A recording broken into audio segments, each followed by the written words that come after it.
হামলাকারীদেরকে যদি গ্রেফতার করতে পারে, আজকে আমার ভাই শহীদ রইসউদ্দিন হত্যা হয়েছে প্রায় 1 সপ্তাহ ঊর্ধ্ব হয়েছে, এখনো কেন তাদেরকে গ্রেফতার করা হয়নি?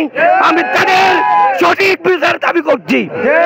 এবং আজকে ইসলামী ছাত্র সেনা চট্টগ্রাম উত্তর জেলার সমস্ত নেতাকর্মীরা মাঠে নেমেছে।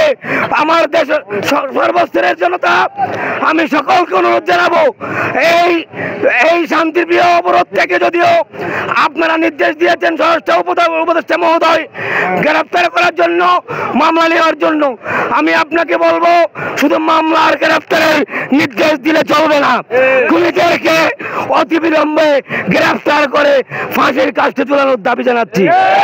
এবং আজকের এই যারা বাংলাদেশ ইসলামী ছাত্র সেনা এবং ইসলামী ছাত্র সেনা চট্টগ্রাম উত্তর জেলার সমস্ত নেতাকর্মীরা, আপনারা যারা মাঠে অবস্থান করছেন, আপনারা কখনো আমার ভাইয়ের হত্যাকারীদের খুনি যতক্ষণ গ্রেফতার হবে না ততক্ষণ পর্যন্ত আমরা এই কর্মসূচি তীব্র থেকে তীব্রতর নিয়ে যাব।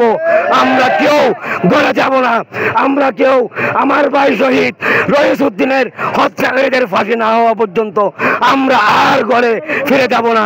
আমি সবাইকে শান্তিপ্রিয় আজকের আমার ভাইয়ের রক্ত দেব না, আমার ভাইয়ের রক্ত দেব না, আমার ভাই কবরে কেন বাহিরে, আমার ভাই কবরে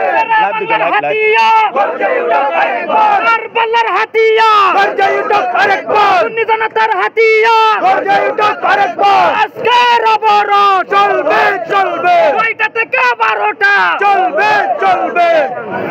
আসসালামু আলাইকুম ওয়া রাহমাতুল্লাহি ওয়া বারাকাতুহু।